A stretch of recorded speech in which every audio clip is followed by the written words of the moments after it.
Hello दोस्तों, welcome to my channel KP success zone. आज हम शुरू करने जा रहे हैं एसपीटी समान ज्ञान का रिवीजन सेट। आज हम लोग जिसमें दो सेट का डिस्कशन करेंगे। तो चलिए शुरू करते हैं। पहला क्वेश्चन है, विश्व स्तर पर सबसे बड़ी रेल व्यवस्था किस देश की है?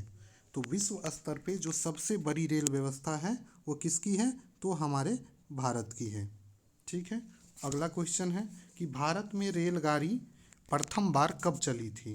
तो भारत में जो प्रथम रेलगाड़ी चली थी वो चली थी 16 अप्रैल 1853 को। कब चली थी? 16 अप्रैल 1853 को। और किसके समय चली थी पूछेगा तो डलहौजी के समय चली थी। डलहौजी के समय चली थी। चलिए अगले क्वेश्चन पे चलते हैं। भारत में विद्युत रेलगाड़ी का परिचालन किस वर्ष प्रारंभ हुआ था? अब पूछ रहा है कि भारत में विद्युत रेलगाड़ी जो है उसका परिचालन किस वर्ष प्रारंभ हुआ था।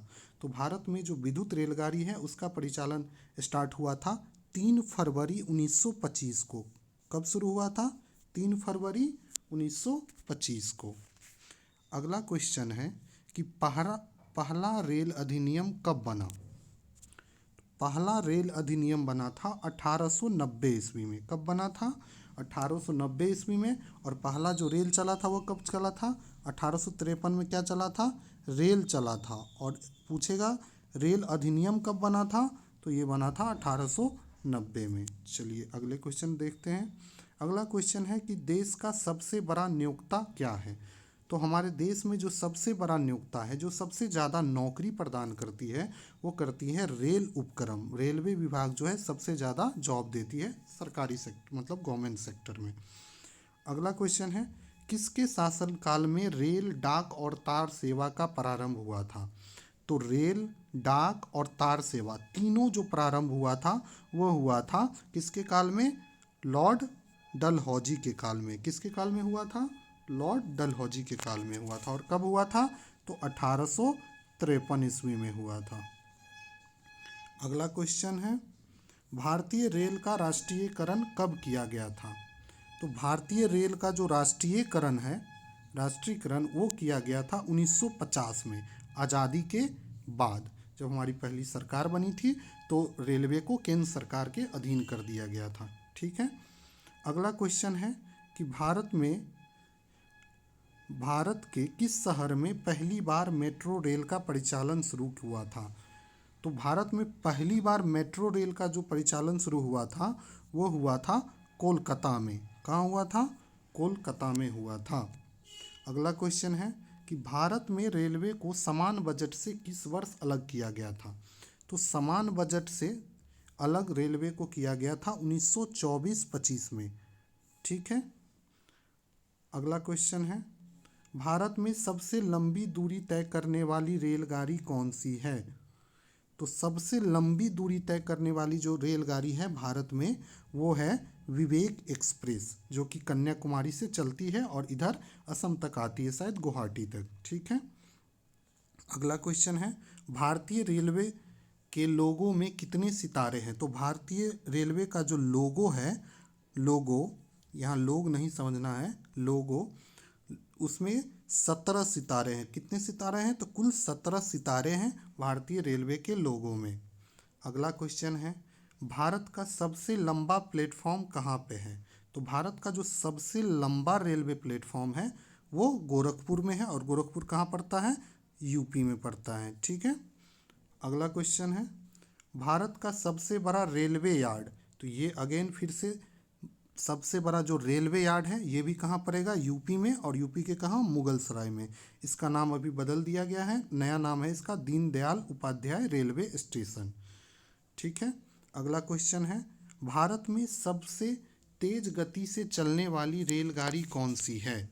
तो भारत में जो सबसे तेज गति से चलने वाली रेलगाड़ी है वो है आपको गतिमान एक्सप्रेस। यहाँ 4 ऑप्शन दिया गया है, राजधानी एक्सप्रेस, हिमगिरी एक्सप्रेस, शताब्दी एक्सप्रेस और गतिमान एक्सप्रेस। तो सबसे तेज कौन चलती है? तो वो चलती है गतिमान एक्सप्रेस। अगला क्वेश्चन है, भारतीय रेलवे में कुल कितने जोन हैं?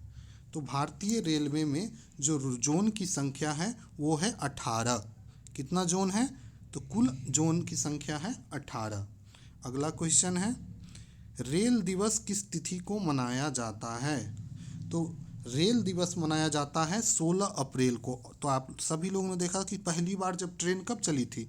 16 अप्रैल 1853 में क्या चली थी? पहली बार ट्रेन चली थी। तो उसी दिन को हम क्या मनाते हैं? रेल दिवस के रूप में मनाते हैं। ठीक है। अगला क्वेश्चन है कि इंटीग्रल कोच फैक्ट्री कहाँ पे है?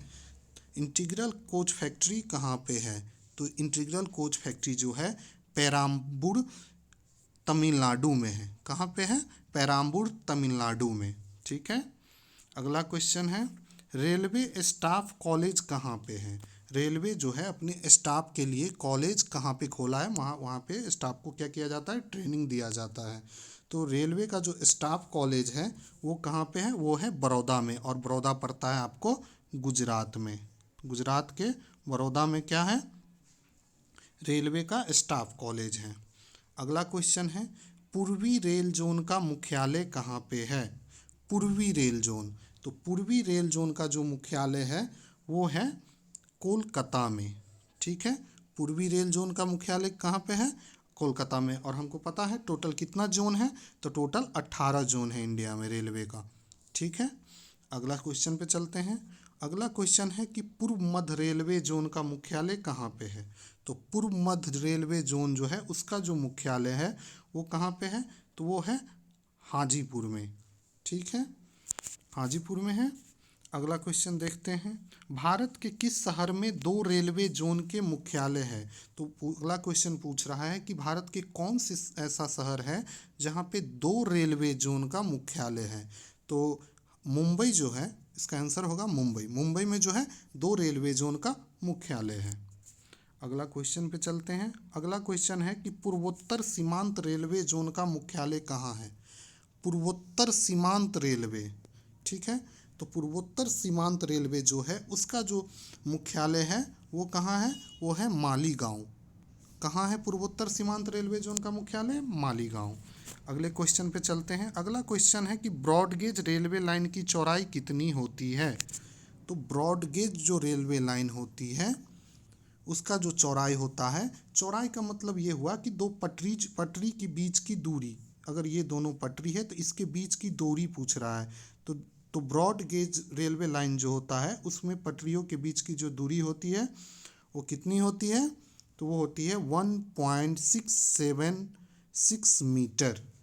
और आप लोग को बता दें कि रेलवे में ना 3 तरह की रेलवे लाइन होती है। एक होती है ब्रॉड गेज जिसमें सबसे ज़्यादा 1.676 मीटर डिस्टेंस होता है, पटरियों के बीच में होता है। एक होता है मीटर गेज, उसमें कितना होता है? 1 मीटर होता है।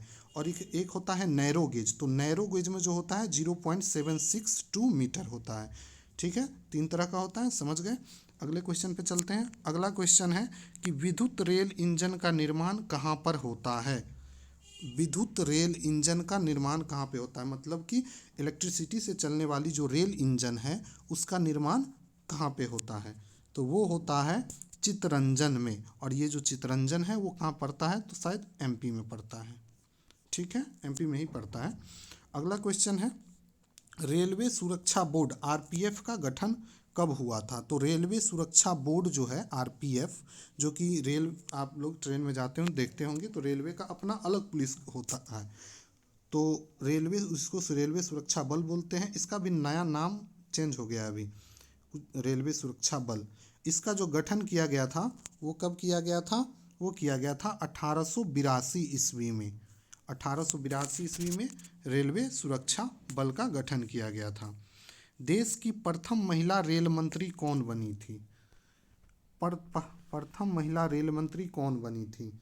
तो देश की प्रथम महिला रेल मंत्री बनी थी कौन? ममता बनर्जी। हमारी जो वेस्ट बंगाल की अभी सीएम है ममता दीदी, वही बनी थी प्रथम महिला रेल मंत्री। ठीक है। अगला क्वेश्चन है, डीजल इंजन रेल का निर्माण कहाँ पे होता है? डीजल इंजन रेल, अब पूछ रहा है कि डीजल से चलने वाला जो इंजन है उसका निर्माण कहाँ पे होता है? तो डीजल इंजन रेल का जो निर्माण होता है वो होता है बनारसी में। कोई बनारस गए होंगे तो वहाँ नाम उसको बोलता है DLW। ठीक है, यहीं पे क्या होता है? डीजल रेल का निर्माण होता है। Rail coach factory Kapurthala Bharat के किस प्रांत में है? तो आप नाम अगर आप लोग जानते हैं तो आप लोग तुरंत बता देंगे कि कपूरथला जो पड़ता है एक जगह का नाम है, और ये कहाँ पे है? ये पंजाब में पड़ता है, और यहीं पे रेल कोच फैक्ट्री है जो भारत के किस प्रांत में है, प्रांत या राज्य में? तो ये है पंजाब में। ठीक है। अगला क्वेश्चन है, भारत में राजधानी एक्सप्रेस का परिचालन कब शुरू हुआ था? भारत का जो सबसे मतलब कि अच्छा ट्रेन माना जाता है राजधानी एक्सप्रेस, इसका प्रचलन जो शुरू हुआ था, ये हुआ था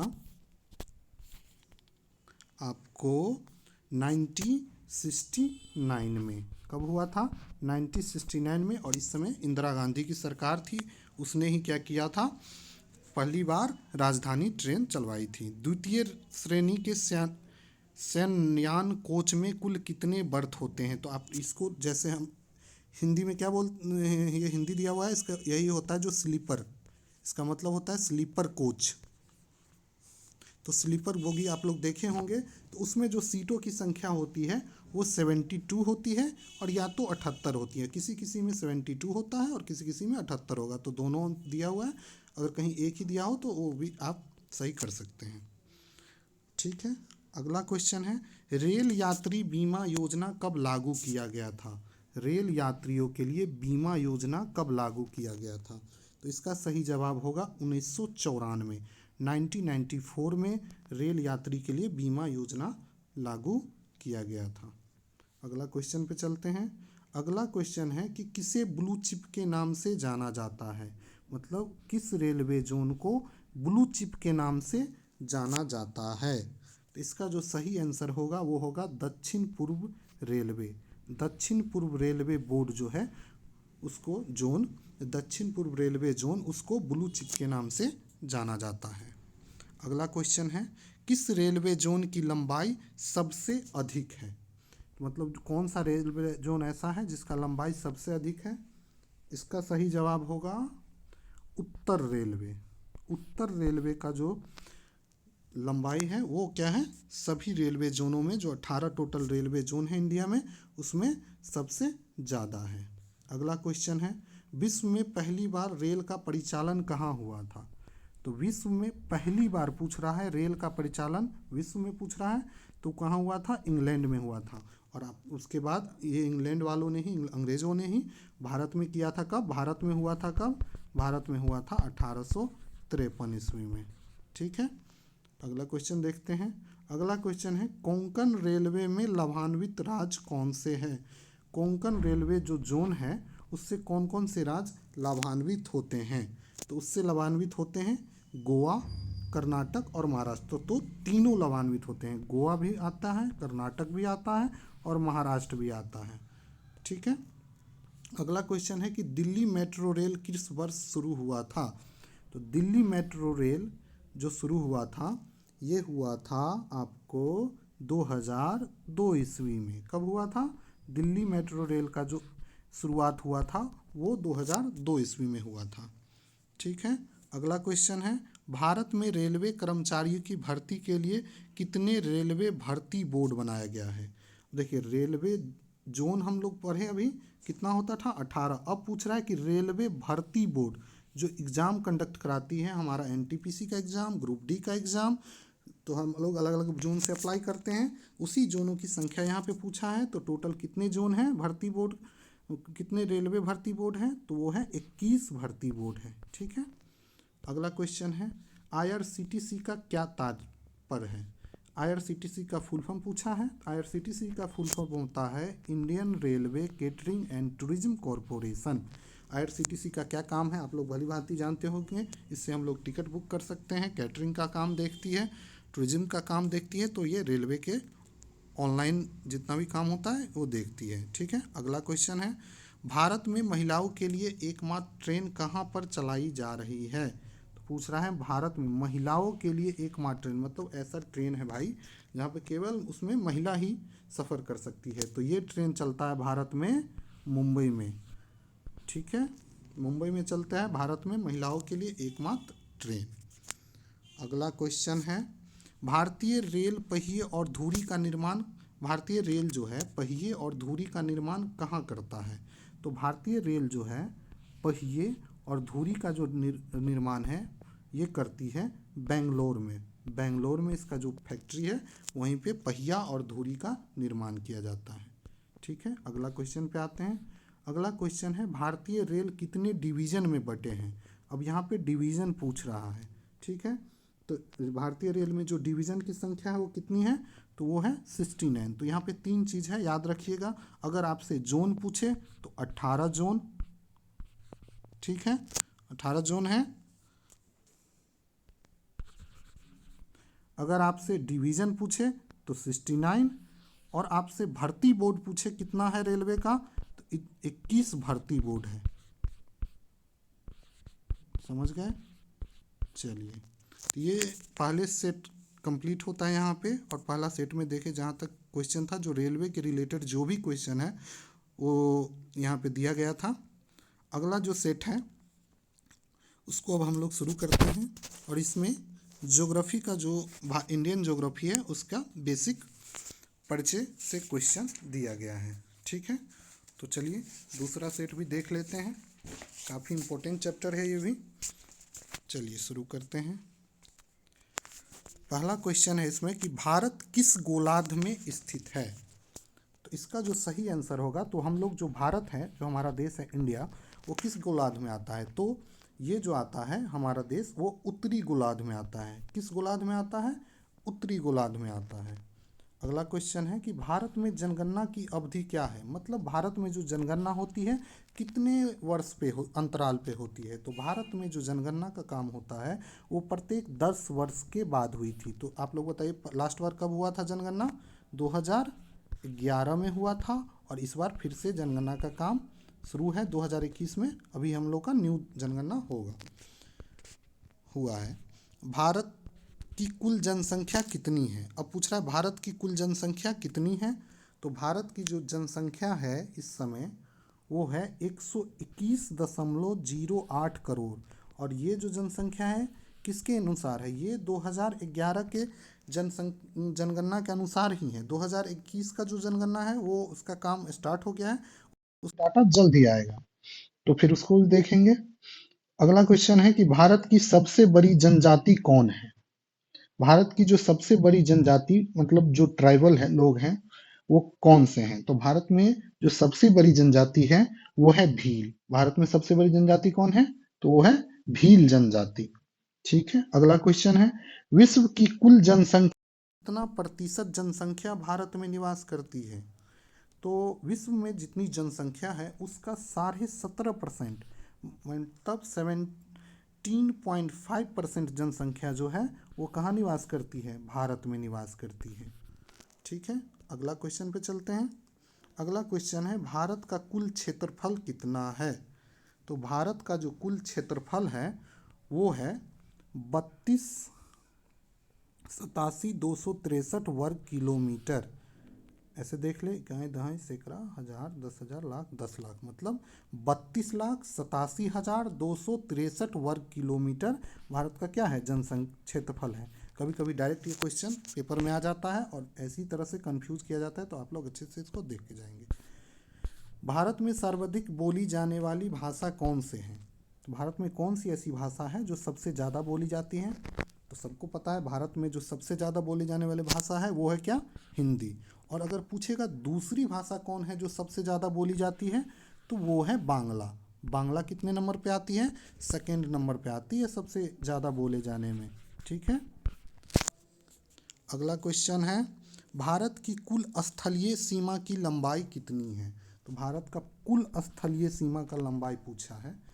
तो भारत का जो कुल स्थलीय सीमा है उसकी जो लंबाई है वो है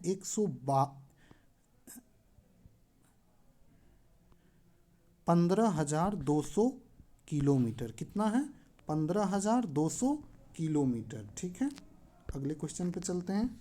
अगला क्वेश्चन पूछ रहा है कि द्वीपों सहित भारत की कुल समुद्र तटीय रेखा की लंबाई कितनी है।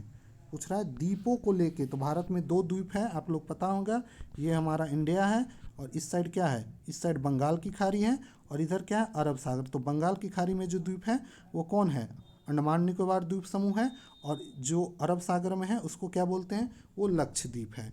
तो भारत में पूछ रहा है कि द्वीपों सहित भारत की कुल समुद्री तटीय रेखा की लंबाई कितनी है। तो वो हो जाएगा आपको 7,516.6 किलोमीटर। कितना हो जाएगा?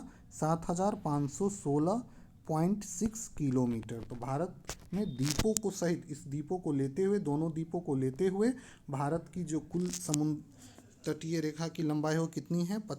7,516.6 किलोमीटर। अगला क्वेश्चन देखते हैं। अगला क्वेश्चन है, भारत की मुख्य भूमि से लगे समुद्र तटीय रेखा की लंबाई कितनी है? अगला पूछा कि मुख्य भूमि से लगे समुद्र तटीय रेखा को जो लंबाई है वो कितना है, जो मुख्य भूमि से लगती है, द्वीप को नहीं लेना है इसमें। तो इसका जो आंसर होगा वो होगा 6100 किलोमीटर। कितना है? 6100 किलोमीटर। और यहीं पे अगर हम द्वीप को लेके देख रहे हैं समुद्र तटीय रेखा, तो कितना हो रहा था? 7,516.6। और द्वीप को छोड़ के मुख्य भूमि का समुद्र तटीय रेखा देखेंगे तो कितना हो जाएगा? 6100 किलोमीटर। ठीक है, अगला क्वेश्चन देखते हैं। भारत का मानक समय 82.5 डिग्री पूर्वी देशांतर रेखा किससे होकर गुजरती है? तो सबसे पहली बात, जो भारत की जो मानक समय रेखा है वो कौन है?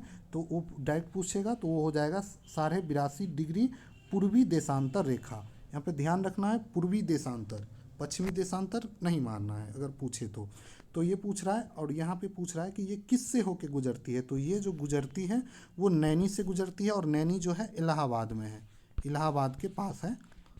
इलाहाबाद या प्रयागराज जो भी बोल दीजिए, वहीं पे है नैनी, वहीं से गुजरती है। ठीक है। पाकिस्तान, अगला क्वेश्चन है, पाकिस्तान एवं अफगानिस्तान के बीच कौन सी सीमा रेखा है? तो पाकिस्तान और अफगानिस्तान के बीच जो सीमा है वो कौन सा है, कौन सी सीमा रेखा है? तो वो है डुरंड रेखा।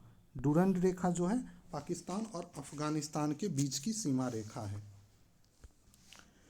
अगला क्वेश्चन है, भारत में राज्यों की संख्या कितनी है? तो करंट में जो भारत में राज्यों की संख्या है वो कितना है? 28। और अगर यूटी पूछे, यूनियन टेरिटरी कितना है, तो उसकी संख्या है अभी 8। ठीक है, अगला क्वेश्चन देखते हैं। अगला क्वेश्चन है कि अफगानिस्तान की सीमा से लगा एकमात्र केंद्र शासित राज्य कौन से है? अब देखिए, अफगानिस्तान के सीमा से लगा एकमात्र केंद्र शासित राज्य पूछा है तो वो हो जाएगा लद्दाख। पहले जम्मू कश्मीर मारते थे, लेकिन अब लद्दाख अलग यूनियन टेरिटरी बन गई है, जम्मू कश्मीर अलग यूनियन टेरिटरी है। तो अफगानिस्तान से जो सीमा लगाती है वो लद्दाख लगाती है, और ये लगभग 105 किलोमीटर की सीमा लगाती है अफगानिस्तान के साथ। ठीक है, अगला क्वेश्चन देखते हैं। अगला क्वेश्चन है, भारत की जल क्षेत्र सीमा कहाँ तक फैली हुई है? तो भारत का जो जल क्षेत्र सीमा है वो 12 समुद्री मील तक फैला हुआ है। कितना? 12 समुद्री मील तक। ठीक है, अगला क्वेश्चन पे आते हैं। अगला क्वेश्चन है कि कर्क रेखा कितने राज्यों से होके गुजरती है? तो भारत में जो कर्क रेखा है वो भारत के 8 राज्यों से होके गुजरती है। तो आप लोग कमेंट में करके बताइए कि कौन कौन से राज्य हैं जिससे होके गुजरती है, 8 राज्य से। अगला क्वेश्चन है, 82.5 डिग्री पूर्वी देशांतर रेखा भारत के कितने राज्यों से होके गुजरती है? तो ये क्या है? हमारा मानक समय रेखा। और ये देखे थे नैनी से होके गुजरती है। और ये भारत के कितने राज्यों से गुजरती है पूछ रहा है? तो ये भारत के 5 राज्यों से होके गुजरती है। ठीक है, इसको भी हम लोग ध्यान रखेंगे कि वो 5 राज्य कौन कौन से हैं जिससे ये भारत का जो मानक समय रेखा है वो गुजरती है। चलिए अगला क्वेश्चन देखेंगे। नई दिल्ली भारत की राजधानी कब बनी थी? तो नई दिल्ली जो है भारत की राजधानी बनी थी 1912 ईस्वी में। कब बनी थी? 1912 ईस्वी में नई दिल्ली भारत की राजधानी बनी थी। अगला क्वेश्चन है, बांग्लादेश से 3 तरफ से घिरा राज्य कौन है? तो कौन सा भारत का ऐसा राज्य है जो बांग्लादेश से 3 तरफ से घिरा है? तो इसका नाम हो जाएगा त्रिपुरा। इसका नाम से आ रहा है क्या? त्रिपुरा। मतलब 3 तरफ से क्या है? त्रिपुरा बांग्लादेश से घिरा हुआ है। अगला क्वेश्चन है कि आदम का पुल किसके मध्य स्थित है? तो आदम का पुल जो है, आदम का पुल किसके मध्य स्थित है? तो आदम का पुल है भारत और श्रीलंका के बीच स्थित है। और ये आदम का पुल जो है रामेश्वरम जो श्रीलंका में है उसके आसपास पड़ता है। ठीक है, अगला क्वेश्चन है, भारत की दक्षिणी बिंदु भूमध्य रेखा से कितनी दूरी पे है? तो अगला क्वेश्चन जो है, भारत की जो दक्षिणी बिंदु है तो भारत की दक्षिणी बिंदु यहाँ हो जाएगी कुछ। और पूछ रहा है ये भूमध्य रेखा जो यहाँ से गुजरती है, तो इससे बीच की दूरी पूछ रहा है, तो इसकी जो दूरी हो जाएगी वो है 876 किलोमीटर। भारत का जो दक्षिणी बिंदु है उससे भूमध्य रेखा से कितनी दूरी पे है, तो 876 किलोमीटर की दूरी पे है। ठीक है, समझ में आ गया। चलिए अगला क्वेश्चन पे चलते हैं। अगला क्वेश्चन है कि जनगणना किस अनुच्छेद में वर्णित है। जनगणना जो है हमारे संविधान के किस अनुच्छेद में जनगणना का वर्णन किया गया है, तो इसका जो सही जवाब होगा वो होगा अनुच्छेद 246। अनुच्छेद 246 में जनगणना के बारे में वर्णन किया गया है और जनगणना होता है प्रत्येक 10 साल पे। अगला क्वेश्चन है भारत में प्रथम जनगणना की शुरुआत लॉर्ड मेयो के शासनकाल में किस वर्ष स्टार्ट हुआ था। तो पूछ रहा कि पहली बार जनगणना कब स्टार्ट हुआ था, तो पहली बार जो जनगणना स्टार्ट हुआ था वो हुआ था 1872 ईस्वी में। ठीक है, 1872 ईस्वी में, और उस समय भारत का जो वाइसराय था वो था लॉर्ड मेयो, इसलिए इसको भारत की जनगणना लॉर्ड मेयो के समय हुआ था। अगला क्वेश्चन है भारत की सबसे लंबी अंतर्राष्ट्रीय स्थल सीमा किस देश के साथ बनती है। तो पूछ रहा है कि भारत की सबसे लंबी अंतर्राष्ट्रीय स्थल सीमा पूछ रहा है, जल सीमा नहीं, स्थल सीमा पूछ रही है, तो वो लगता है सबसे ज़्यादा बांग्लादेश के साथ। बांग्लादेश जो है भारत से सबसे ज़्यादा लंबी सीमा शेयर करती है।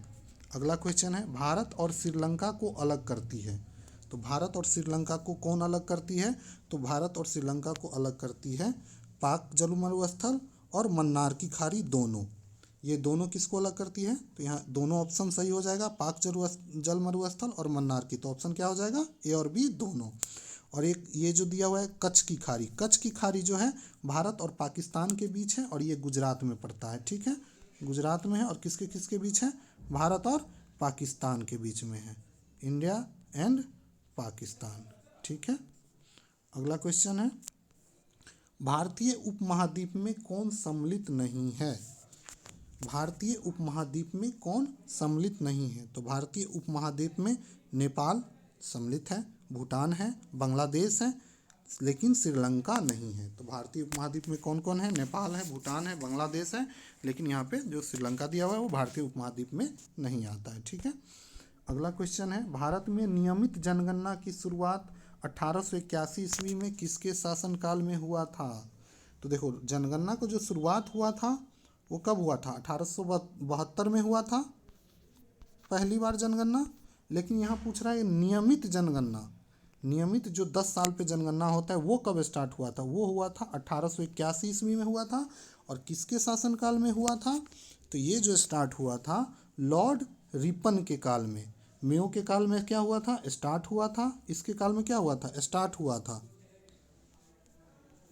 और नियमित पूछेगा, नियमित जनगणना, तो नियमित जनगणना जो हुआ था स्टार्ट वो लॉर्ड रिपन के काल में हुआ था। ठीक है, अगला क्वेश्चन देखते हैं। अगला क्वेश्चन है कि तीन बीघा कॉरिडोर किसको जोड़ता है। 3 बीघा कॉरिडोर किसको जोड़ता है, तो इसका जो सही जवाब हो जाएगा वो हो जाएगा भारत और बांग्लादेश।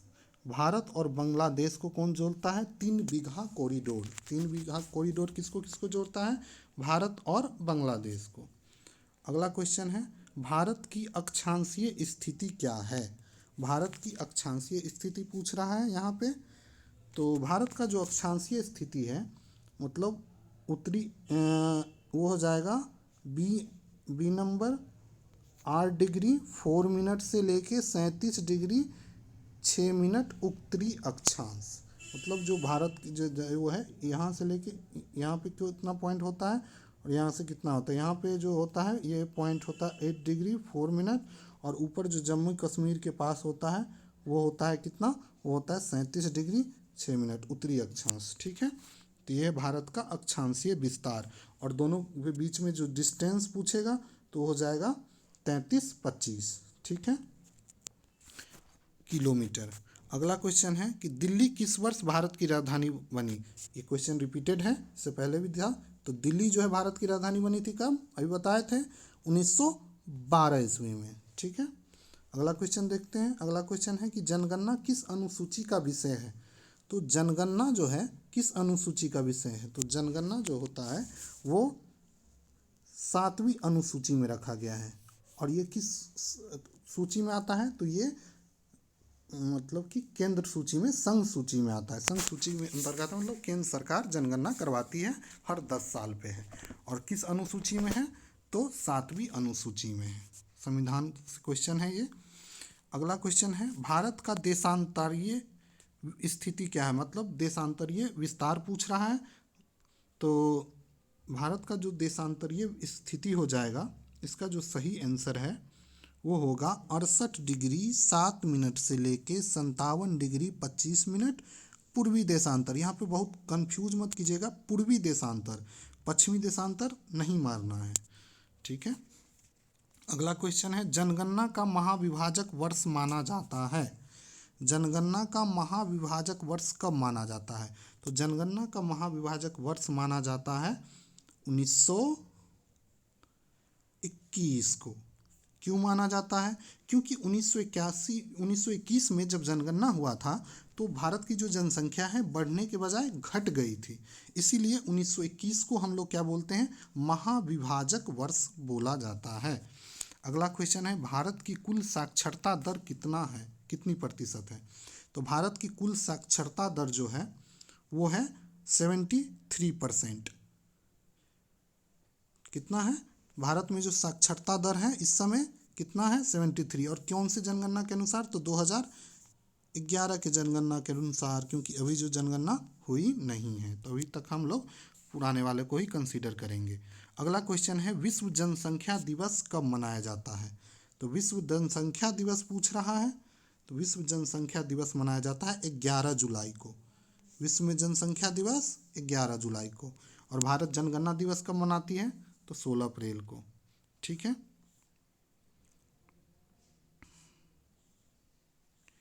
जनगणना का अध्ययन कहलाता है, जो जनसंख्या का अध्ययन क्या कहलाता है? तो जनसंख्या का जो अध्ययन कहलाता है वो बोलेंगे डेमोग्राफी। डेमोग्राफी का मतलब होता है जनसंख्या का अध्ययन, जनसंख्या के बारे में जो अध्ययन करते हैं उसको। अगला क्वेश्चन है, भारत का जनसंख्या घनत्व प्रति वर्ग किलोमीटर कितना है? जनसंख्या घनत्व पूछा है भारत का।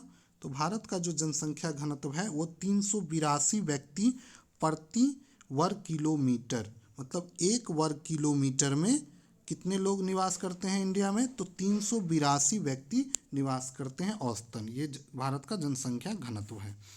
अगला क्वेश्चन है, भारत और चीन के बीच की सीमा रेखा है। तो भारत और चीन के बीच जो सीमा रेखा है उसका क्या नाम है? उसका नाम है मैकमोहन रेखा। उसको क्या नाम है? मैकमोहन रेखा। अगला क्वेश्चन देखते हैं।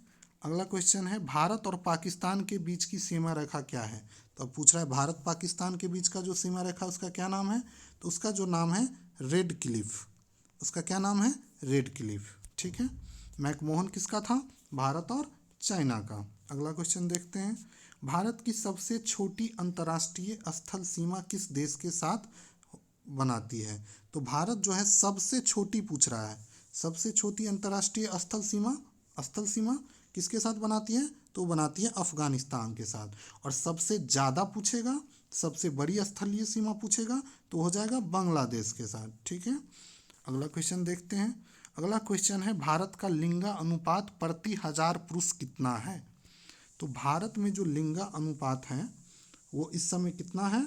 तो वो है 943 महिलाएं, मतलब 1000 पुरुष पे, 1000 मैन पे कितना महिलाएं हैं? तो 943 महिलाएं हैं, ठीक है। यही हो जाएगा भारत का लिंगा अनुपात। इसी को बोलेंगे क्या? लिंगा अनुपात। अगला क्वेश्चन है, एक समुद्री मील बराबर होता है। तो एक समुद्री मील कितने के बराबर होता है? एक समुद्री मील बराबर होता है 1.852 किलोमीटर। एक समुद्री मील में कितना किलोमीटर पूछेगा? तो 1.852 किलोमीटर। तो चलिए, इस तरह से हम लोगों ने आज 2 सेट कवर कर लिया इसका। इसी तरह से हम डेली 2 सेट का एक वीडियो लेके आएंगे और आप लोग के साथ डिस्कस करेंगे, और आप लोग इसको करते जाइए, जो कि ग्रुप डी और एनटीपीसी का जो मेंस होने वाला है उसके लिए ये आप लोगों को काफ़ी महत्वपूर्ण होगा और आपको ज़्यादा से ज़्यादा नंबर आए इसका कामना करते हैं। चलिए, best of luck. Thank you.